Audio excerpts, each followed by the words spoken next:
மீனராசியில் பிறந்தவங்களுக்கும் உங்களுடைய ராசிநாதன் குரு 3ஆம் இடத்தில் இருக்கார், சந்திரன் சாரத்தில் இருக்கார். 3ஆம் இடம் உங்களுடைய எண்ணம் சிந்தனைகள் பெரிய லெவலில் பிராடாக இருக்கும். நீங்கள் நினச்சது நடப்பதற்கான வாய்ப்பு உங்களுக்கு உண்டு.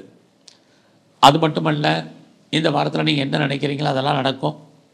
உங்களை நீங்கள் அப்டேட் பண்ணுறதுக்கோ டெவலப் பண்ணுறதுக்கோ சந்தர்ப்ப சூழ்நிலைகள் உருவாகும். ஃபர்தராக நீங்கள் பெரிய லெவலில் ரிசர்ச் பண்ணிகிட்ருக்கீங்க, அது பிஹெச்டி பண்ணுறீங்கன்னா பாஸ் பண்ணிடுவீங்க. உங்களுடைய வெளிநாட்டு இன்வெஸ்ட்மெண்ட்டு நல்லா இருக்குது. வெளிநாட்டில் உங்களுக்கு இருக்கக்கூடிய சமூக அந்தஸ்துக்கள் கூடும். அது மட்டுமல்ல, நான் ரொம்ப நாளாக பிஆருக்கு அப்ளை பண்ணி வெயிட் பண்ணிகிட்ருக்கேன், க்ரீன் கார்டுக்கு அப்ளை பண்ணியிருக்கேன், சிட்டிசன்ஷிப்புக்கு அப்ளை பண்ணியிருக்கேன், H1B விசாக்கு அப்ளை பண்ணியிருக்கேங்கிறவங்களுக்கெல்லாம் அது வருவதற்கான வாய்ப்பு அல்லது கிடைப்பதற்கான சூழ்நிலைகள் நிறைய உண்டு. இந்த வாரத்தில் நீங்கள் உங்களுடைய மன வாழ்க்கை கவனமாக இருங்க. கணவன் மனைக்குள் கருத்து வேறுபாடுகள், சண்டை சச்சரவுகள் உண்டு. 2 பேருமே ஒரு திருப்தியற்ற மனநிலையில் வாழ்க்கை நடத்துவதற்கான சூழ்நிலைகள் இந்த வாரம் இருக்குது. இதே தான் உங்களுடைய பிஸ்னஸ் பார்ட்னருக்கும்.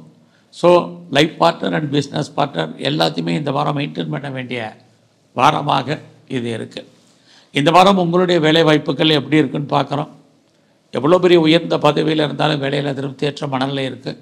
அதுக்காக நீங்கள் ஐடியலாக இல்லை. ஏன்னா சனி பகவான் உங்களுடைய சர்வீஸ் ஸ்தானத்தை பார்க்குறனால வேலை இருக்குது, வேலையில் ஒரு அன்சாட்டிஸ்ஃபைடு என்பது இருக்குது, திருப்தியற்ற மனநிலை என்பது இருக்குது.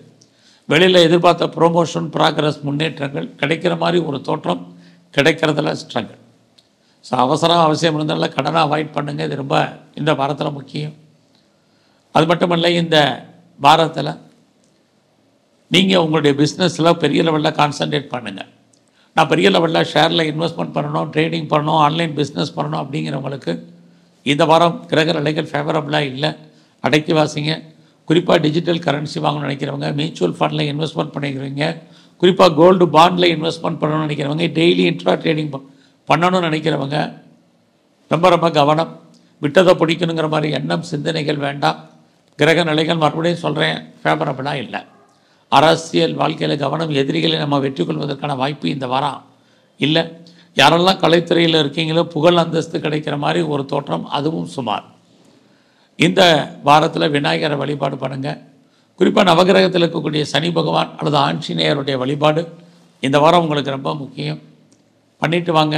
தேவையற்ற பிரச்சனைகள்லேருந்து நீங்கள் விடுபடுவதற்கான வாய்ப்பு, உங்களையே தெய்வ அனுகூலம் கிடைப்பதற்கான சூழ்நிலைகள் உருவாகும். நன்றி, வணக்கம்.